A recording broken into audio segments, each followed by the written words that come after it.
Ah, right. We've started. Okay, I think now I've learnt how to get the screen the right way round at last. But anything else beyond that, I'm not quite so sure. Anyway, hi there, it's Martin here. Hope you're all doing all right. I'm down here on the floor with my cup of tea, and got a few finds, a few things going on, I guess.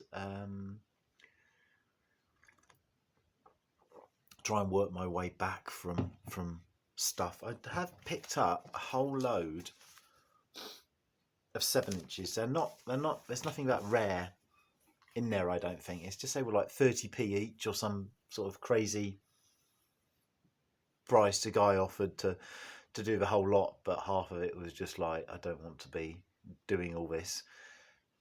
I'm sort of thinking that I will get round to getting a little, dare I say the word, Crossley to listen to these records on, and maybe even do like some videos with me listening to things for the first time, reaction videos or whatever you want to call them. I don't know. Yeah, but I haven't got round to that yet, and yeah, I really wanted a portable player. I think Headley showed one once, but I wanted one with the 3 speeds, because I have nothing. If I ever get 78s, which is rare, well, I'm deterred from getting them because I haven't got anything to play them on. So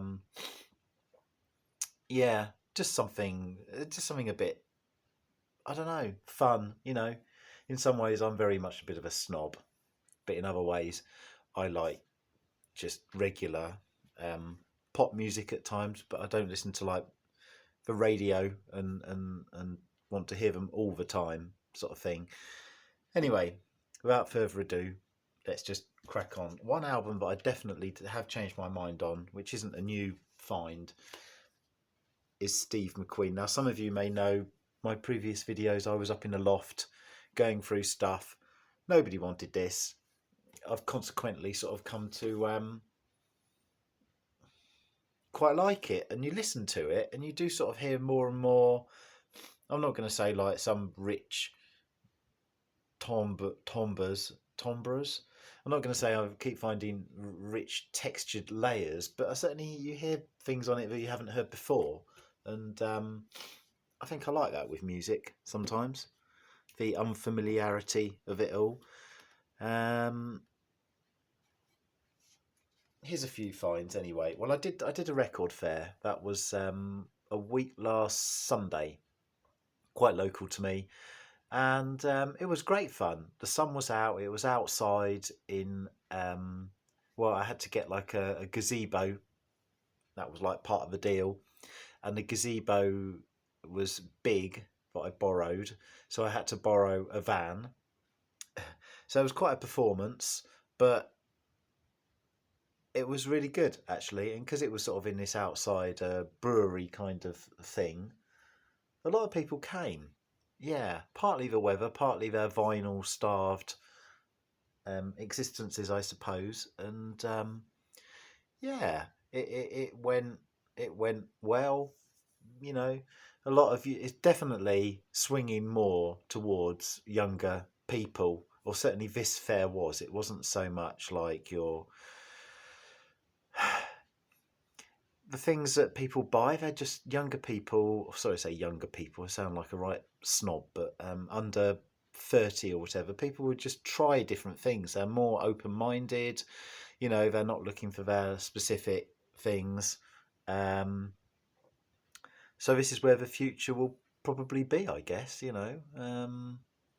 Yeah, it was really enjoyable. I bought one record, partly because I was so busy, I suppose. You can sell at record fairs, um, get there a bit early and try and look at other people's, pardon me, stalls and stuff. And so the only record I bought, I have nothing on this label. This is a £1 fine in somebody's bin. So £1, a Sun recording. So it's a side of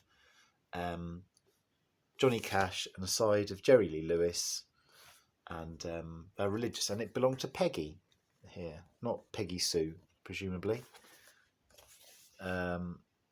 Yeah, it's good. It's all right. Yeah, for £1. Okay. A couple of really good finds. I'll do this one next. So this isn't in any particular order, but yeah. So this is the second time I went to look at some records.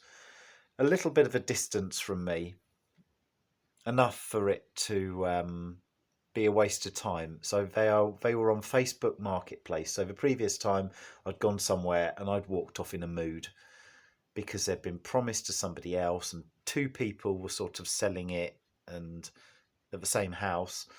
And I was really not a happy bunny at all. So I went to see some more records. It turned out it was badly worded, the advert, and they wanted all of the stuff taken away. And it was, whether or not it was too much for price, I don't know, but it was more somebody selling that didn't really know what they were doing, I suppose. They were house clearance sort of people, and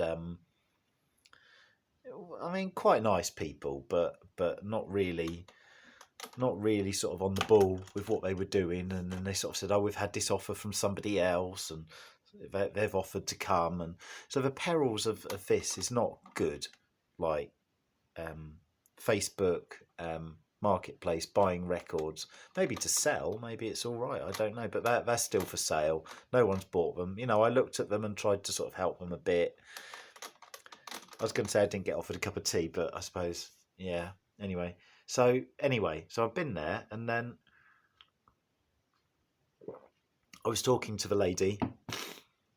Is there any charity shops around this sort of area?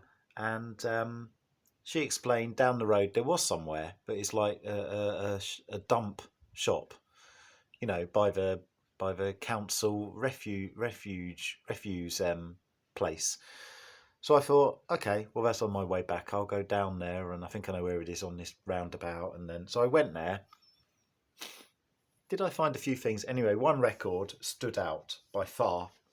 And when they're all £1, it's great, isn't it? You know, so I, through one door being closed, one door open. So I stumbled across this album by Shirley Collins with her sister on it, who I believe she plays a flute organ here, which I like this sound, this flute organ, Shenanigans. Most of the songs, well, the title I suppose sums it up, but a lot of the songs are quite well known, but with a flute organ. Did I say they were sisters? I can't remember. Anyway, it really brings out the songs and makes them sound different to me. And also, there's little bits of writing on the back about what they're about and stuff. And so one of these ladies was living in an old bus or something. But anyway, they're from Hastings. Yeah, and I think I have one other album by them, I think. But yeah. Initially, sorry, my hay fever, my nose is running. Initially, I looked it up once I got it, and I thought, oh, that's worth quite a bit, isn't it? But upon further thought, I'm keeping it because I'm never going to find it again. It's the only album that they did on Polydor. They seem to have changed labels or done albums on different labels throughout that early career, or her early career, and yeah, what more can I say? A great £1 find.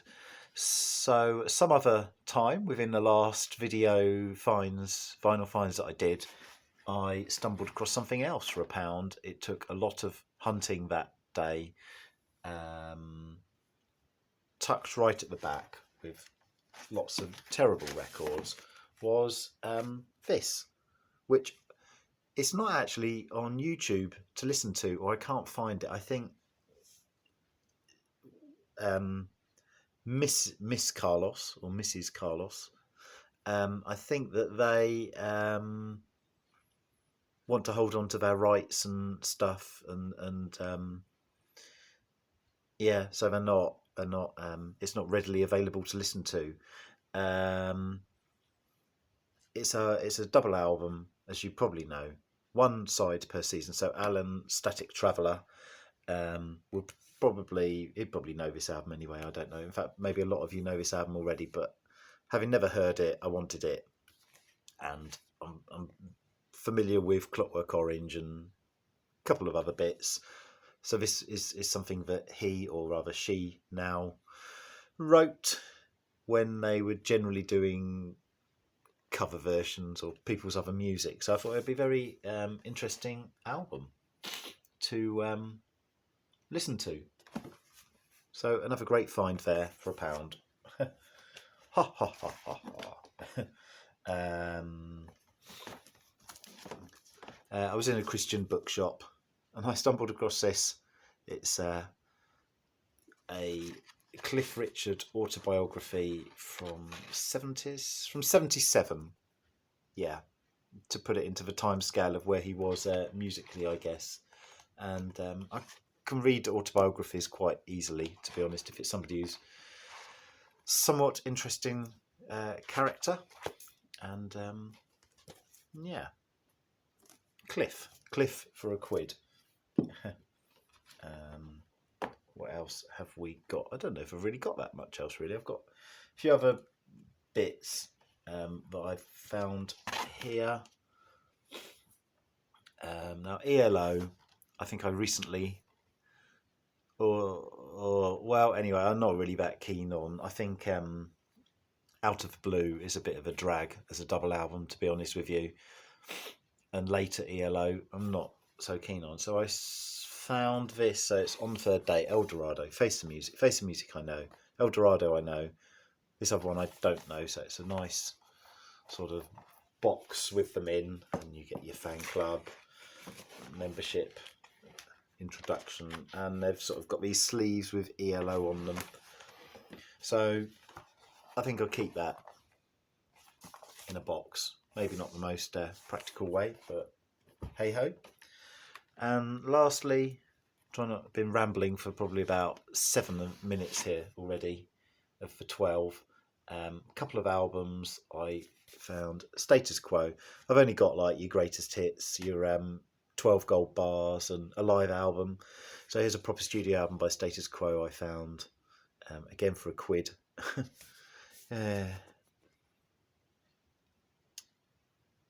So when is this from? I'm not sure. Mid-70s. Yeah, nice textured sleeve there.